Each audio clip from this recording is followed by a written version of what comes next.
Well, I'm starting from Carisbrooke Castle today, in Carisbrooke, outside of Newport on the Isle of Wight. I've got a 12-mile walk, and it's now 17:05, so I've got to get a bit of a leg on.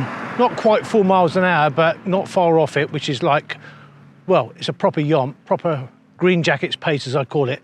Anyway, let's get moving.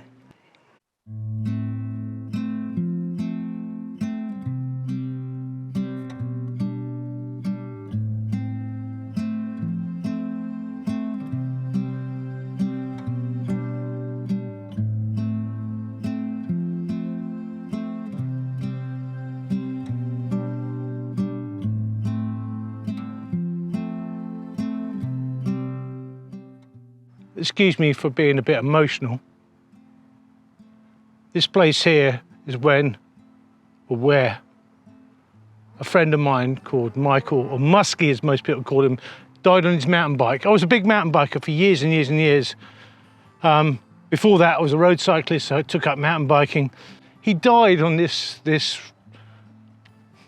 path, this bridleway, of an unrecognised heart condition, basically, to put it simply.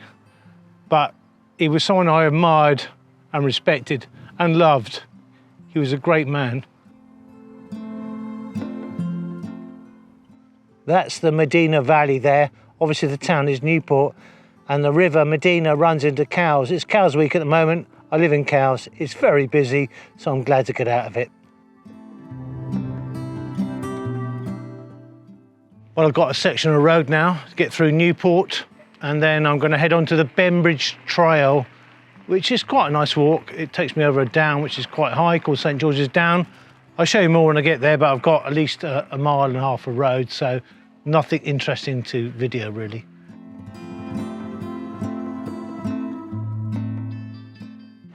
Well, I'm still on the outskirts of Newport. I've got to climb up a tarmac road. This is the Bembridge Trail. Guess what? It leads to Bembridge.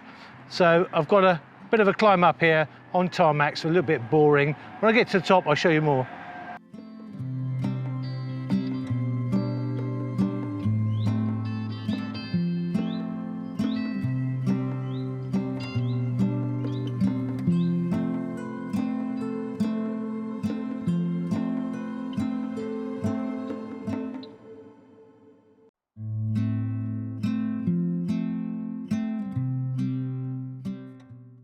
That is a biomass plant down there.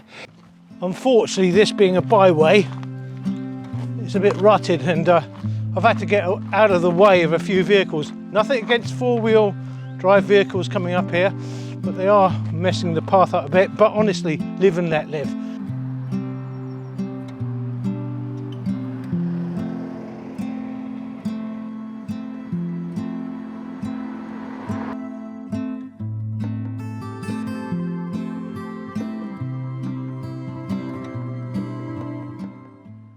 Sweet corn as far as the eye can see.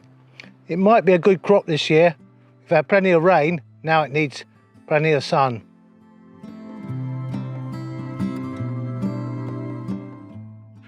A lot of pilots crashed on the island. Many of them died. The German ones that landed alive, or parachuted out or whatever, well, the Black Watch were guarding the Isle of Wight, and they didn't take many prisoners, to be totally honest. That's the rumour.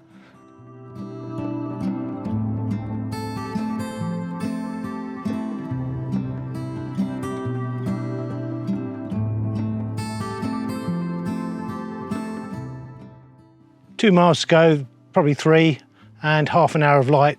But there's always enough twilight to get your tent up. So yeah, I better get a leg on.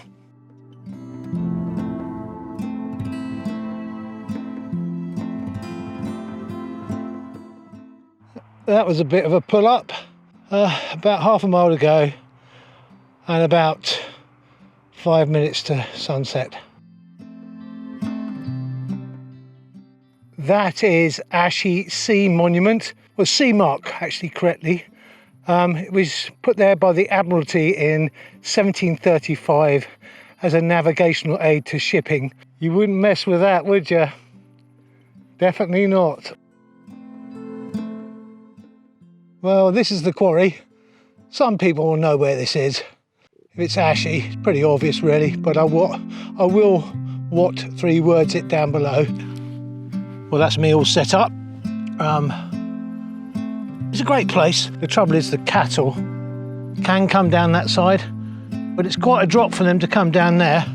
And there's a few very old cow pats in here, but it's almost too good to be true, this place. Now, I'm always cognizant that this is someone else's land. It's a farmer's land. And this is what I really hate. If you're in some woods sometimes, the farmers don't really care about the woods, but if you're on their pasture, they get a little bit angry, especially if you leave a mess, obviously. So I'm always aware of this problem. Although a Bluetooth speaker might seem like an extravagance, it doesn't weigh much. And I know you can wear headphones, earphones, etc., but it's nice to sit without anything on your ears and just listen to music. This is a reasonably expensive one, but honestly, the Chinese ones around 15, 20 quid are absolutely fine. Although this is close to the road, I think there's some kind of event going on in the Isle of Wight where there's, you know, souped up cars going round. I keep hearing a Subaru Impreza going past. I used to own one, an estate. It was extremely fast. I had the turbo version. But you know the ones where they got the exhaust that can actually suck up a kitten, so to speak. So they're extremely noisy and they keep going past. Well, it's good night for me. See you in the morning. I'm very tired. It's 20 to 12. I'm ready for a bit of kit. Yeah. Good night. Well, not a bad night. I was awake for about 20 minutes. I heard an animal that I've never heard of before. I've never heard the likes of before. I've got badgers, they come in my garden. I've got foxes, they come in my garden. I hear this every day or every night. But this noise, it was so peculiar. Now, it could have been a badger really angry or something, I don't know, but it was like a boar. So it could have been a wild boar, but we don't have them on the Isle of Wight. But it kind of spooked me a little bit because I recognise the noise of badgers around your tent, you know, the grunting and the noise of foxes, the screaming sometimes, etc., etc. But this was so different to that. And look, I don't have conspiracy theories about animals being in places like, you know, escaped leopards or pumas or anything like that.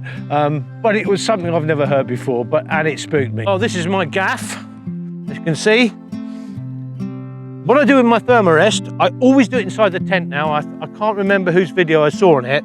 I do it inside the tent and I roll it up very tightly with the valve open. In fact, I deflate it lying on the thermarest, just reach up, or the mat, whatever, and open the valve so my body weight, you know, really squeezes the air out.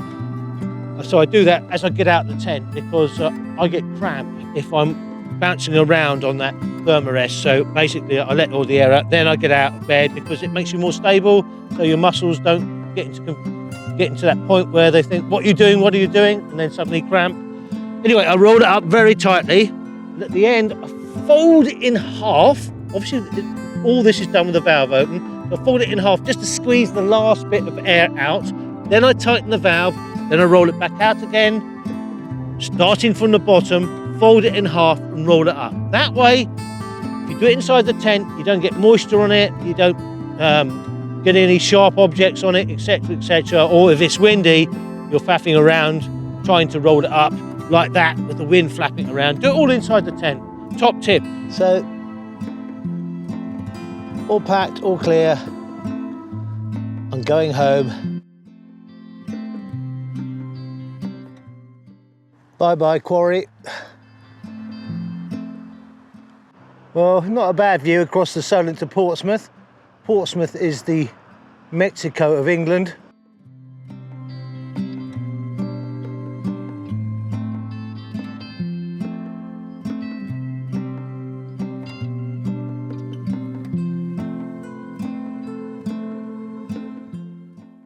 So I'm back on the Bembridge Trail again, going back the same way really. Don't want to walk along the cycle track, which is too flat and too boring, so let's keep going.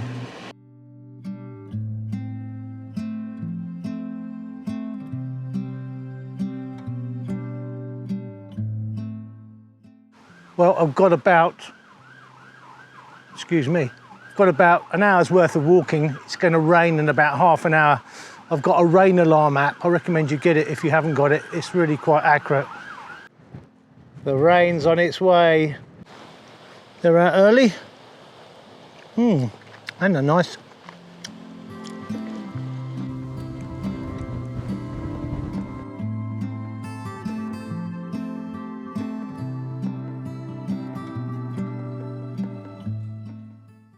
Well, here comes the rain as predicted. 2 or 3 hours earlier though than predicted. So I'll have to put this camera away. It's not an action camera, it's a DSLR, so yeah, or mirrorless actually I should say. So I've only got a couple of miles to go, so I'll say goodbye now and I'll see you next week hopefully.